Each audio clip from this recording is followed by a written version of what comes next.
Empezar, hoy es 8 de mayo del 2020 y estamos con el doctor Jorge Humberto Ayala Villarreal desde Oaxaca, Monterrey.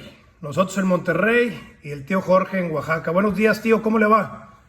Muy bien, Enrique. Gracias porque te acuerdas de pláticas que siempre hemos querido sostener y que a veces no hay oportunidad o no hay tiempo de hacerlas, con todo el gusto de tener familiares, sobrinos así muy fraternos con quien comunicarnos. Así es, tío. Bueno, mire, viene este inquietud y este deseo de entrevistarlo porque hace unos días, a principios de mayo de este año, el 4 o 5 de mayo, el secretario de Salud Federal, Jorge Alcocer, en la mañanera con AMLO, menciona que conoce a un neurocirujano, compañero de batallas por los derechos de los médicos y trabajar por los más necesitados, y sorpresivamente menciona el nombre precisamente del doctor Jorge Ayala Villarreal. Esto trae como consecuencia que pues todos los primos y sobrinos acá, hijos, nietos y bisnietos de don Papá Che, nos sorprendió agradablemente esto y nace la idea de hacerle una entrevista, una plática para que nos comente cómo estuvieron esas luchas, qué fue lo que pasó, cuál es la historia y bueno, pues felicitarlo y reconocerle su labor como neurocirujano en México. Entonces, tío, pues si es tan amable platicarnos de esas luchas, de esas experiencias que tuvo en Monterrey, en México, en Boston, en Oaxaca, que más o menos han sido sus recorridos, y poder conocer un poquito de esta historia. Con todo gusto, Enrique. Mira, mi visión es de que todo ha sido circunstancial. Ajá. Es decir, se ponen las condiciones y yo tengo que actuar como creo que es lo más conveniente. Al doctor Jorge Alcocer lo conocí cuando él era estudiante de medicina. Fue uno de los representantes de la Facultad de Medicina de la UNAM ante la Asociación Mexicana de Internos y Residentes de la República. En ese tiempo fue el movimiento médico de 1964-65. Recién nacido yo. Fíjate nomás qué coincidencia. Pues yo nací en la experiencia quizá más importante de mi vida, que fue que me nombraron representante del Hospital General de México en ese tiempo y todavía el más grande de la República Mexicana, con alrededor de 2.500 camas. Entonces yo era el representante de 600 médicos residentes que estábamos ahí en entrenamiento. En la Ciudad de México, está hablando en la Ciudad de México en el 64 aproximadamente. En el 64. Ahí yo llegué también por pura casualidad, porque había un grupo de regiomontanos que me aceptaron después de que fui despedido del Hospital Universitario Dr. José Eleuterio González por el doctor Ugartechea, director del hospital, en virtud de que habíamos hecho una huelga en el hospital universitario y nos corrieron al doctor Juan Antonio Limón y un servidor porque éramos pues supuestamente los que estábamos alborotando la paz en el estado de Nuevo León, de acuerdo con palabras del licenciado Eduardo Olivas, que era gobernador del estado. En ese tiempo no teníamos el apoyo más que de nuestros compañeros que hicieron una acta donde probaban que nosotros habíamos actuado en nuestro trabajo como jefe de prensa y como secretario de organización en la directiva de los residentes del hospital universitario. Entonces me corrieron, yo no tenía ya ningún lugar en Nuevo León para trabajar ni para seguir mi carrera de formación profesional, y entonces me fui al DF a hacer ahí residencia.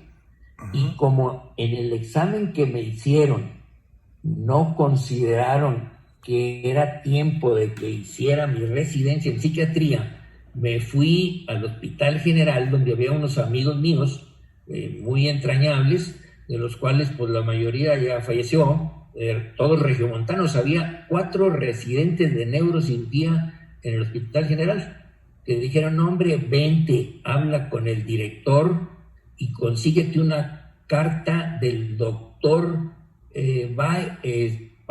un médico, un cirujano de Monterrey, muy connotado, que era amigo del director del Hospital General. No sé, esto está medio intrincado, pero pues ni modo, así fue. Él me dio una carta, la llevé al director del hospital, el doctor Clemente Robles, que después nos hicimos muy amigos, yo fui su ayudante, y dijo inmediatamente: tienes un lugar en la residencia, aquí está el pase para el comedor y preséntate con el doctor Cueto mañana. Y inmediatamente entré a ser residente. Ahí no había exámenes, conocían desde luego mis antecedentes, me hicieron una entrevista, pero fuera de eso entré ahí porque con la facilidad de tener 4 compañeros de Monterrey que había conocido en el hospital universitario. Bueno, entonces... A ver, perdón, déjeme lo interrumpo, tío. Usted me está diciendo que a ustedes los corrieron prácticamente del estado de Nuevo León por alborotar a los médicos. ¿Qué era lo que estaban peleando ustedes en ese entonces? Estábamos pidiendo la mejoría de las condiciones de alimentación, de hospedaje y de enseñanza del hospital universitario, que quedaron plasmadas en actas y que después se fueron cumpliendo parcialmente. ¿Para los médicos o para los pacientes o para ambos? Bueno, era esencialmente para los médicos internos y residentes, que realmente estaban considerados y que todavía existe como esclavos, no en el sentido tal cual, pero en la medicina existen jerarquías que nosotros siempre las hemos condenado. Todos los médicos somos iguales. Entonces ahí los internos y residentes tenían que tener guardias de 12 horas o a veces de 24, y te castigaban con quitarte los beneficios de alimentación si algo te fallaba en tu asistencia. Entonces, en general era para los médicos, pero eso redundaba en función de los pacientes, porque pues me acuerdo cómo iban los residentes durmiéndose, haciendo una cirugía que tenía mayor cantidad de errores y no cumpliendo bien su función porque estaban cansados. Entonces, desde luego que el hospital universitario en ese tiempo atendía, me acuerdo, muchos niños deshidratados y teníamos que canalizar a todos, y muchas veces no podíamos y los canalizábamos en el abdomen, le metíamos las soluciones en el peritoneo, cosa que no era muy ortodoxa. Es decir, la cantidad de defectos en el tratamiento era porque a los médicos residentes no se les daba el lugar que debían tener ya con médicos con cédula profesional y con las responsabilidades, pero los medios eran muy precarios. Muy bien. Y luego por ahí hay una historia de que usted fue perseguido por las autoridades por defender estos derechos de los médicos. ¿Nos puede platicar algo de esto?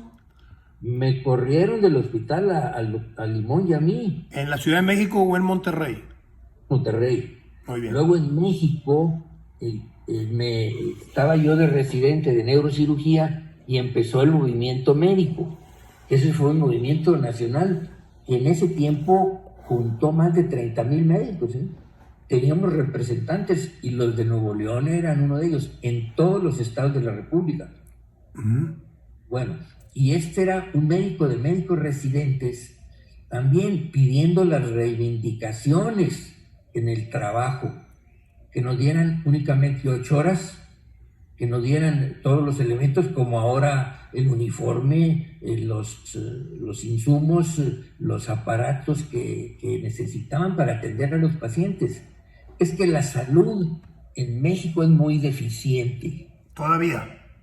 todavía tiene grandes defectos, sobre todo de formación, sobre todo de corrupción, sobre todo de que se ve al paciente como si le estuvieran haciendo una caridad, no como un derecho. Y entonces eso tiene que cambiar radicalmente. Nosotros atendemos a los pacientes porque es nuestra obligación, pero debemos estar en condiciones del servicio, tanto humanas como de implementos, de medios. Entonces, ¿se ha mejorado un poco el servicio médico en el transcurso del tiempo? ¿Siguen todavía precarios? ¿Hay muchas cosas por hacer? Sí, hay muchas cosas por hacer. Ha mejorado, es indispensable, porque tenemos más de la mitad de gente que no tiene medios para recibir un servicio médico bueno. Todos los servicios son deficientes, el ISSSTE, el seguro, el Armada, el de petróleos, el de salubridad, no se diga. Todos tienen grandes deficiencias, no están a la altura del pueblo de México.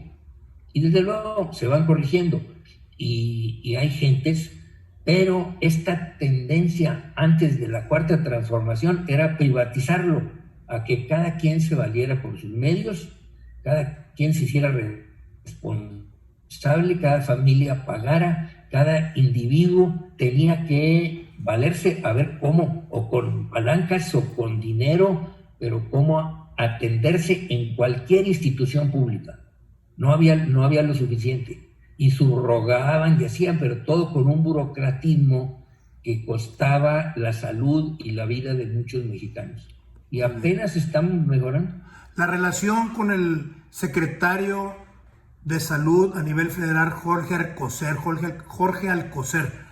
¿cómo él se acuerda de usted y lo menciona como uno de los mejores neurocirujanos en México, que prefirió estar en México que quedarse en Estados Unidos, en Boston? ¿Cómo está esa relación? ¿Desde cuándo hace que no lo ve? ¿Cómo lo conoció? Fíjate que ya después, en retrospectiva, yo pude, porque yo tuve más contacto con su esposa, la doctora Francisca, que ella es investigadora, y con ella estuvimos en comisiones de la Sociedad de Médicos Residentes Internos para hacer un reglamento de internos, los derechos académicos, los derechos para su salud y los derechos para un buen servicio. Eran tres cosas: que hubiera enseñanza, que pudieran atenderlos bien y que estuvieran en condiciones tanto económicas como de salud física y mental. Pero no lo llegamos a hacer porque en eso también nos corrieron a 20 médicos del Hospital General de México, y yo estaba incluido, y nos pusieron una lista negra que en todo el país no pudiéramos tener ninguna función pública. Bueno, el doctor Alcocer, estuvimos en esa comisión, él estaba ahí, pero yo desgraciadamente lo olvidé, no lo conocía. Ese fue unos meses donde hicimos algún trabajo juntos. Posteriormente, ahora que él era precandidato López Obrador, él vino a mostrarnos el plan de salud en Oaxaca. Muy bien. Entonces me tocó como asistente en un grupo de unos 500 o 600 médicos, y ahí me nombró y me llamó al presidio. Yo fui, platiqué ya pues más a saludarlo, y luego platicamos, y ahí nos empezamos a acordar del tiempo en el Hospital General, donde yo era residente, y estuvo al tanto de que me habían corrido también de Oaxaca, de la Secretaría de Seguridad Pública Nacional, porque en ese tiempo vino un movimiento democrático en todo el estado, pero que se inició en la ciudad de Oaxaca, y donde yo era director de la Facultad de Medicina.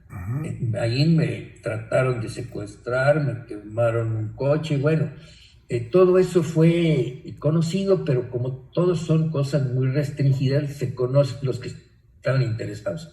Entonces yo tuve que irme a los Estados Unidos. Ya tenía 2 hijos, estaba casado y no tenía otros medios así suficientes para mantenerme en Oaxaca, pero ya tenía muchos pacientes y muchos amigos. Entonces me fui a Estados Unidos y allá, aunque yo ya tenía experiencia como neurocirujano, no me reconocieron los estudios y empecé otra vez a hacer la residencia en la ciudad de Boston. Y desde luego éramos un grupo que estábamos diseminados en otras partes del mundo, pero principalmente en Estados Unidos, y nos comunicábamos, y de eso el doctor Alcocer estaba al tanto, porque un grupo importante era del Instituto Nacional de la Nutrición, donde él estuvo trabajando o ha trabajado casi toda su vida, o trabajó hasta que se jubiló, ya está jubilado de nutrición. Bueno, entonces, y yo allá me quedé 5 años en Estados Unidos. Y claro, como era natural, había oportunidades de quedarse allá, pero no, nunca me gustó, y yo había pues admirado la cultura de Oaxaca, el estilo de vida y las oportunidades de desarrollar una buena profesión, y me regresé a Oaxaca. ¿Cuántos años tiene en Oaxaca viviendo, tío? ¿Y cómo está la situación de los servicios médicos actualmente en Oaxaca? Mira, yo tengo 57 años viviendo aquí en Oaxaca, con algunas interrupciones, pero son 57 años que llegué a una población indígena a trabajar que se llama Mitla, muy famosa por sus ruinas. Después me cambié a Tlacolula, que era la circundante, y luego entré al Hospital Civil de Oaxaca, y ahí fue hasta hace 3 años que me jubilé, 40 y tantos años trabajando en el Hospital Civil de Oaxaca, que era como el universitario y un poco más chico, únicamente con 150 camas. Bueno, la cosa es que la salud pública en Oaxaca pues es muy ¿precaria? Es precaria, es dispersa, es desigual, es con muchas deficiencias, realmente con muchas deficiencias. Yo creo que hay grandes gentes que tratan de mejorarla, que hay gente preparada, pero son insuficientes. Muchas veces hacen mejor labor de médicos los curanderos, las gentes que hacen la salud en los pueblos, las parteras, que los médicos, porque no llegan hasta allá. Entonces, Oaxaca necesita también un cambio radical. El último médico que fue secretario de salud está todavía en la cárcel. ¿Por corrupción? Por corrupción, porque se hizo un enriquecimiento, tenía su avión, tenía sus coches, sus motos, sus viajes, sus casas, pero evidentemente un enriquecimiento inexplicable. Por eso está en la cárcel, por bandido. Está en la cárcel el doctor. Muy bien. Se ha sabido que usted siempre ha sido un luchador social para lograr que esa brecha entre el pobre y el rico sea menos y que el pobre tenga más acceso a los servicios médicos. ¿Nos puede platicar algo? ¿Qué es lo que se ha hecho en concreto para que el servicio médico llegue a la población más desprotegida? Pues fíjate que esto más bien es una versión de mis amigos. Yo realmente no he sido ni siquiera un militante constante de partidos o de políticos o de grupos que vayan en favor de la pobreza así extrema. En realidad, yo soy un profesionista, pero que cuando circunstancialmente me ha tocado tener una posición que beneficie, lo hemos hecho, que beneficie a la mayoría, porque si no está bien la mayoría, no estás bien tú. Es decir, yo afortunadamente nunca he tenido una cosa de necesidad extrema, porque pues mi profesión me ha dado suficiente con lo que yo considero que es adecuado.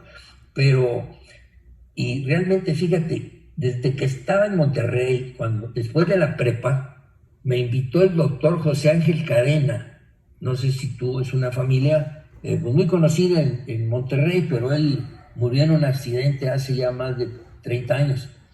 Bueno, él me invitó al Partido Comunista y me inscribí en el Partido Comunista y llevé afortunadamente todos los cursos que tenían, muy buenos, desde las lecciones de Marx, el manifiesto,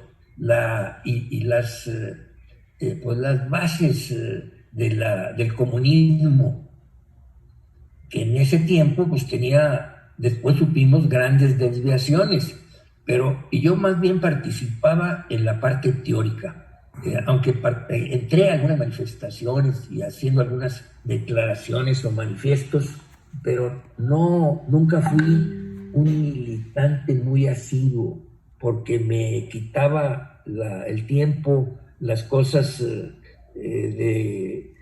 académicas y familiares. Entonces, después, cuando fui director de la Facultad de Medicina, aquí en la ciudad de Oaxaca, nosotros recibíamos a 1,500 y a 2,000 muchachos cada año, cuando ahora se reciben por indicaciones casi nacionales, no más de 250. Médicos. En cursos de epilepsia, de enfermedades vasculares, de dolores de cabeza, para el público, donde iban 2,000-3,000 gentes. Lo que yo veía que en el campo de la educación médica, en eso podíamos ayudar a mejorar la salud. Después me nombraron también por consenso entre los médicos del hospital como jefe médico, y duré únicamente 3 meses, porque a pesar de que era mi amigo el director del hospital, primero le dije: mira, en todos los lugares que yo he estado, los médicos no checan, nomás aquí en México. Es un absurdo que el médico se sienta obligado a checar y se apure más por el reloj checador que por los pacientes. Entonces aquí yo voy a poner nuevas reglas.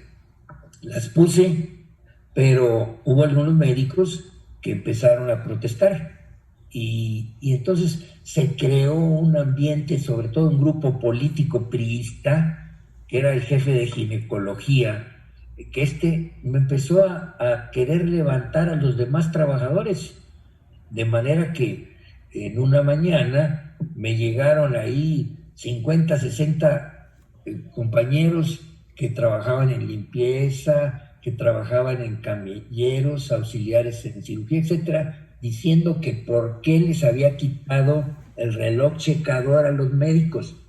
Le dije: porque a mí lo que me interesa no es que chequen, sino que trabajen, que se preparen académicamente, que hagan bien su labor, cuántas operaciones, que tengan un diagnóstico de los que fallecieron, etcétera. O sea, las exigencias prácticamente de un buen servicio médico. Y bueno, les expliqué: bueno, ustedes tienen todo el derecho de conseguir eso, pero yo no soy el indicado, ¿no? Es decir, lo que te quiero dar a entender, que realmente esa condición de luchador social, pues no me queda, porque yo no, aunque he participado en asambleas de 2,000-3,000 gentes como orador, no es la finalidad, sino que es que cada gente luche por la democracia participativa, luche por sus derechos y los exija. Realmente, si no es todos los que exigimos, cada quien como personas, pues una sola gente, yo no creo en los grandes líderes, sino en que el pueblo, que reflejen los sentimientos populares. Muy bien, excelente. Entonces, en ese sentido, sí me siento como un luchador social, pero de que salga de abajo, no que venga de arriba. Exactamente. Ojalá que me dé a entender. No, claro, perfectamente. Como un líder moral que quizás con las ideas poderlas transmitir a esos médicos y que puedan buscar esa superación, ese profesionalismo, poder dar ese servicio a la comunidad con pasión y ética profesional. Creo que por ahí va el asunto. Por ahí va, pero fíjate una cosa, Enrique. Los médicos no cambiamos gran cosa. Aquí en Oaxaca es un estado muy grande, más grande que Nuevo León, y con una población casi igual, de casi 4 millones de gente. Bueno, las condiciones de salud de los más de 10,000 pueblos que hay en Oaxaca no mejoran con el médico, mejoran con las con instituciones, agua, con caminos, con escuelas, con participación ciudadana en su actividad productiva y educativa. Entonces, el médico, claro, es una, pero hay veces las grandes figuras de los pueblos, sobre todo los pueblos indígenas, los pueblos que tienen una cultura más antigua que la nuestra, logran cambios maravillosos. Y aquí hay comunidades de la sierra que son autosustentables en madereras, y otras en la parte de hoteles, otras en producción de alimentos básicos. Pero eso como que se lleva tiempo, pero se va logrando poco a poco, y ahí ojalá que los vean nuestros sucesores o los nietos o bisnietos, a ver quiénes. Hablando de eso, cambiando un poquito de tema a lo familiar, tío, ¿cómo recuerda a don Hilario Ayala López y a doña Lolita, sus padres y nuestros abuelos? Fíjate que ellos y yo me hubiera gustado platicar más y estar más cerca. No me permitió mucho porque me fui de Monterrey, pero mi papá era un agente, o sea, don Hilario íntegra, y esto es lo que más se le reconoce, que respetaba, fíjate, una de las cosas fundamentales a la mujer. A mi mamá la tenía como una agente indispensable y en paridad de circunstancias. No se le veía, él nunca ni siquiera algún regaño verbal, nunca nos puso la mano. Mi mamá sí, era otro el carácter, otra la forma, y nos daba chacazos y cinturonazos, bueno. A mí también me tocaron, Como las mamás, y sobre todo que tienen 12 hijos o 13 hijos, bueno, es decir, mi mamá fue otra personalidad, pero mi papá fue una gente envidiable, que muchos quisiéramos imitar. Y mi mamá, pues dedicada a su familia, pero una gente preparada, Ella leía novelas, leía los libros, estaba muy perspicaz para ver la prioridad de cada una de las cosas, de la religión, de la economía, del trato con los demás. Era una gente que sabía valorar a las personas en su sentido más esencial y admirable. Sí, muy querida la abuela Lolita. Y el abuelo Hilario murió, si no me equivoco, a la edad de 62 años en el 62. Así es. Fue el tiempo... 63 por ahí. Y cuando le tocó ver ya las últimas cosas en que Ricardo ya se había recibido, y era su orgullo, tu papá. Muchas gracias. Si alguien admiraba desde el punto de vista intelectual, era Ricardo. Ricardo era su ídolo en la familia. Y claro, aquel aprovechaba también esa posición para ser el más bien tratado de todos, las ganancias. Pero bueno, entonces mi papá murió en esa época con la figura de Ricardo. Yo apenas me empezaba a graduar, y platicamos sobre todos los últimos meses antes de que muriera, y ahí es donde yo palpé el verdadero espíritu, la verdadera formación moral de mi papá. La idea que tenía de mi mamá, de todos sus hijos, los tenía bien clasificados, pero mi papá era con algunos temores sobre el dolor, sobre lastimar a alguien si le decía algo fuerte, Entonces una personalidad muy especial, pero muy admirable y muy entrañable. Excelente. De los hermanos Helio, Jaime, Héctor, Hilario. Fíjate que al que yo más cerca estuve por la forma que era independiente, era Hilario. Que Hilario en algunas circunstancias se le daba como pues el rebelde o el que no había seguido los lineamientos, así que yo quiero que seas profesionista, quiero que te cases con una muchacha que tengas cierta posición. Hilario era independiente, él solucionaba sus cosas y era una gente que tenía, ¿cómo te diré?, ese sentido social que muchos de nosotros tenemos, de ayudar a las personas a que se defiendan solas. Ya estamos ahorita muy unidos, gracias a Dios. Esperemos que así sigamos. Y en eso tú tienes un papel muy importante. Yo a ti te admiro sobre todo como puedes llevar a tus hijos. Gracias, tío. Es algo que yo no me imaginaba, fíjate, que pudieras hacerlos en la forma como los haces formado. Muchas gracias. Eso es una virtud Muchas gracias. que pocos tenemos. Y además ahora con difundir el libro que escribiste sobre Ricardo es muy bueno. Un hombre abogado. Y lo vuelvo a leer. Gracias, tío.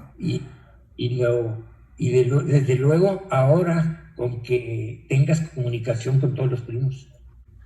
Sí, tenemos esas reuniones ahí con todos los hijos y nietos de Papache. Digo, nietos y bisnietos, ¿verdad? Y ya se extendió. Y todos los que estamos fuera, estamos, o cuando menos aquí en lo que se refiere a mi familia en Oaxaca, todos tienen información de la gente de Monterrey y las que están fuera de Nuevo León. Excelente, tío. ¿Quiere mandarle un saludo a sus hermanos, a sus hermanas, a sus sobrinos, nietos? No, hombre, pues que somos en las mismas, y ahorita esta pandemia nos va a cambiar a todos, y que espero que sea para bien, y que se olviden esas pequeñas diferencias que siempre hay y que son naturales por la herencia y la forma de ser de cada quien. Entonces, adelante, la cosa es que tenemos que mejorar con esto. Y reciban un abrazo todos de la familia que aquí coincidimos y estamos bastante bien unidos y organizados, con las dos familias que me ha tocado formar. Muy bien, tío. La primera y la segunda compañera. Saludos a todos por allá, tío. El doctor Jorge Humberto Ayala Villarreal, es 7 de mayo del 2020. Le mandamos un caluroso y cordial saludo, tío. Que Dios lo bendiga, que esté muy bien por allá. Y vamos a transmitir este video con toda la familia Ayala Villarreal. Gracias, Enrique. Y un abrazote para todos. Un abrazo, tío. Gracias.